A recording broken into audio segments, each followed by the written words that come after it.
Hello students, I welcome you to this session of refrigeration and air conditioning. In this session, I will explain the cascade refrigeration system. Now this type of refrigeration system is used to produce the very low temperature at the evaporator. Okay. Basically this type of system is used when we have the cryogenic application. Okay.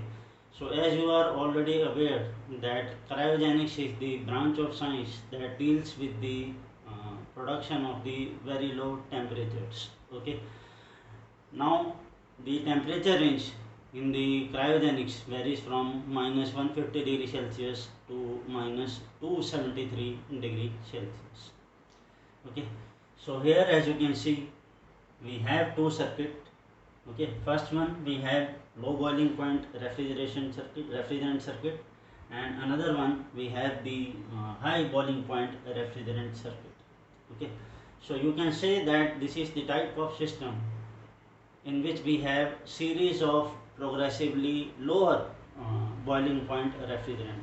Okay, that is the refrigerant which is having the higher boiling point is kept in the lower circuit, and the refrigerant that is having the higher boiling point is kept in the upper circuit. Okay, so here again as you can see that we have the two compressors in this system. First one is the low temperature compressor, okay, and second one is the high temperature compressor. Okay, and then we have one condenser and one evaporator over here. Okay, evaporator of the low boiling point refrigerant circuit, and condenser as you can see is that of the high boiling point refrigerant circuit. Right, now if you see carefully at this portion, okay, so you will realize that the evaporator part of the upper circuit, okay, is clubbed together with the condenser of the lower circuit, okay, or the lower boiling point refrigeration circuit. Right, so let us understand now the working of this system. Okay, so the low temperature low pressure, okay, vapor refrigerant, right, which is having the low boiling point, enters into the compressor. Okay, which compressor? LT compressor, that is low temperature compressor.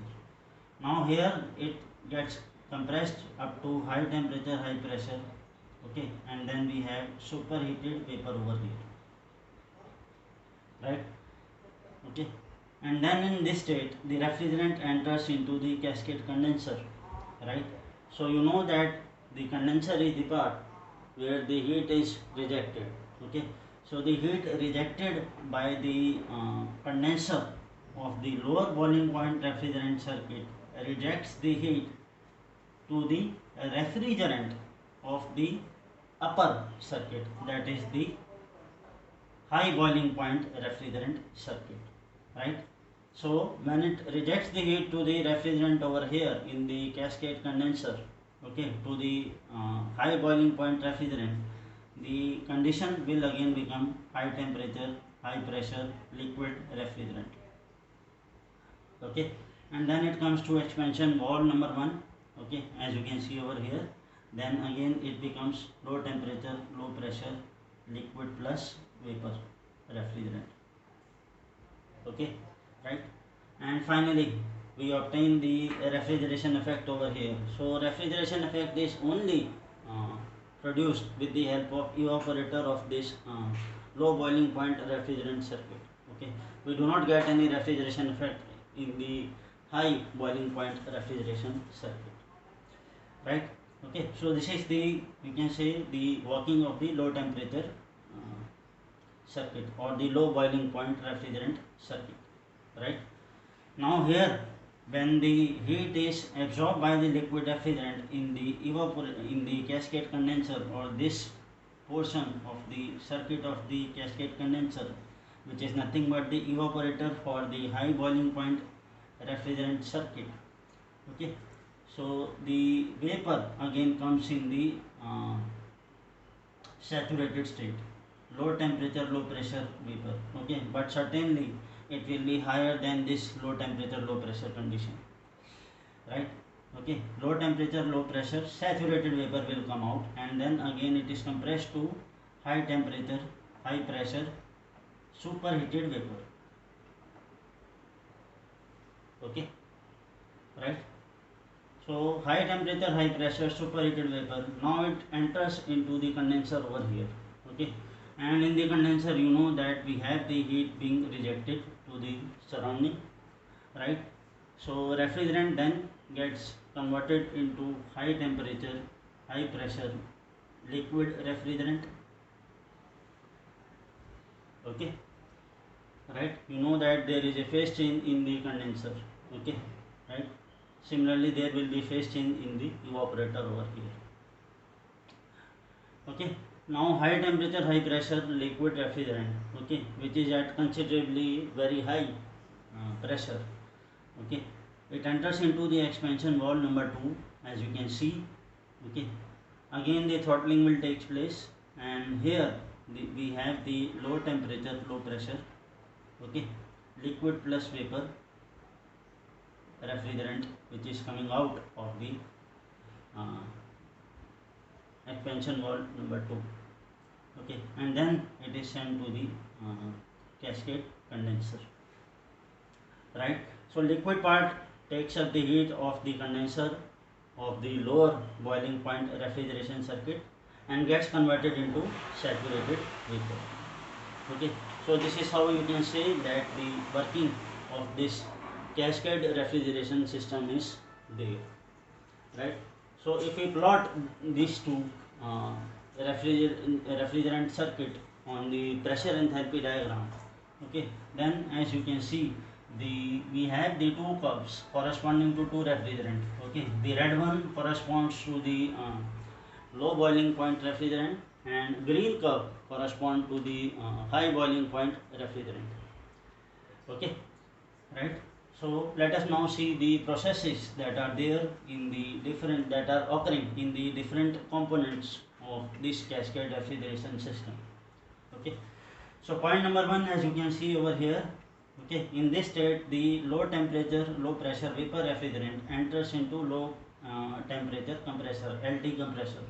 So point number 1, as you can see, saturated vapor is entering.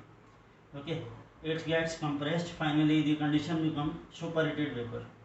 Okay, so the condition will now be superheated vapor.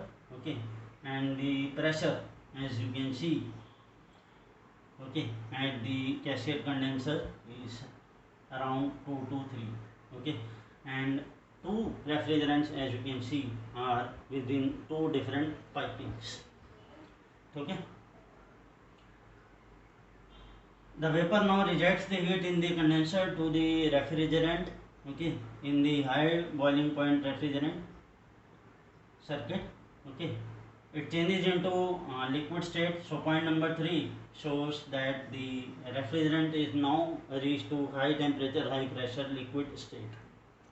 Okay, and then it enters into expansion valve, right? So this is point number 3 and this is point number 4. Okay, so point number 3, as you can see, the refrigerant enters into expansion valve, and then finally it is subjected to expansion process in the expansion valve. So we have low temperature, low pressure liquid plus vapor entering into evaporator. Okay, so this is, now you can say that 4 is the point where the refrigerant is entering into the evaporator in the low boiling point refrigeration circuit. So we obtain the refrigeration effect through this 4 to 1 only. Okay, there will not be any refrigeration effect in the evaporator of the high boiling point refrigerant, as I told you earlier also. Right. Now let us look at the high boiling point refrigerant circuit. Okay, so point number 5, as you can see, the vapor enter again into the compressor. This time now the high temperature compressor, and it enters in the saturated state. So point number 5, as you can see, it lies on the saturated line, which is denoted by green curve, okay, or the green dome. okay, belongs to the high boiling point refrigerant. So point number 5, as you can see, lies on the saturated vapor line. Okay, after getting compressed, the refrigerant changes to high temperature, high pressure, superheated vapor state. Okay, so point number 6, as you can see now, lies in the superheated region, and pressure and temperature both are very high. Okay, 6 to 7, as you can see, there will be heat rejection in the condenser, right? So here, as you can see, the heat will be rejected to the cooling media which is available. Okay, and then the refrigerant leaves the condenser in saturated liquid state, which is denoted by point number 7. Okay, and then it enters into expansion valve number 2. Okay, so 7 to 8 is the throttling process, as you can see over here. So 7 to 8 is the throttling process that is occurring in the expansion valve number 2. Okay, and then you have 8 to 5. Okay, this is the heat absorbed, the heat which is rejected by the heat which is rejected by this one. This condenser is actually absorbed by the refrigerant. Okay, from process 5 to 8. Okay, so the refrigerant absorbs the heat and gets converted into saturated vapor. Okay, now we have to determine the COP of this refrigeration system. Okay, so for that we have to apply the energy balance equation to the cascade condenser, right? So here, as you can see, in the cascade condenser, the refrigerant at point number 8 is entering and leaving at point number 5. Okay, this is the high boiling point refrigerant, and the low boiling point refrigerant entering in state 2 and leaving at state 3. Okay, so if we apply the energy balance equation to this component, which is the cascade condenser, then we see that m dot 2 into H8, m dot 2 is the mass flow rate of the high boiling point refrigerant, and m dot 1 is the mass flow rate of the low boiling point refrigerant. Okay, so m dot 2 into H8. Okay, let us look at the stream that are entering into this cascade condenser first. So m dot 2 into H8, right, plus whatever the stream is entering, as you can see, point number 2 is entering now into cascade condenser. So it will be m dot 1, mass flow rate is m dot 1 multiplied by H2. So these two streams are entering, and if you look carefully at this one, then stream number 5 and stream number 3, these are leaving. So this will become m dot 2 into H5 plus m dot 1 into H3. Okay, so if we collect the terms of m dot 1 on left hand side and the terms related to m dot 2 on the other side, then we obtain m dot 1 into H2 minus H3 is equal to m dot 2 into H5 minus H8. Okay, and the ratio of the two refrigerant, that is low boiling point refrigerant and high boiling point refrigerant, will now be equal to H5 minus H8 by H2 minus H3. Okay, so if I know the enthalpies at all these points, and if I know the mass flow rate of one of the refrigerant, then I can calculate the mass flow rate of another refrigerant. Okay, and finally you know that if we calculate the value of m dot 1, provided the m dot 2 is given to me, okay, I can calculate the value of refrigeration effect, okay, which is nothing but m dot 1 into H1 minus H4 or m dot 1 into H1 minus H4. Okay, and work done by compressor, as you can see, this is equal to H2 minus H1 multiplied by m dot 1 for the low temperature compressor, and for the high temperature compressor it will be m dot 2 into H6 minus H5. Okay, so total work done will be addition of these two, that is work done by low temperature compressor and work done by high temperature compressor, right? Okay, and finally COP, as you can see, it will be equal to the ratio of refrigeration effect divided by the total work done by the two compressors, right? Okay, so now I hope that this lecture on the cascade refrigeration system is clear to all of you. Thank you for this lecture.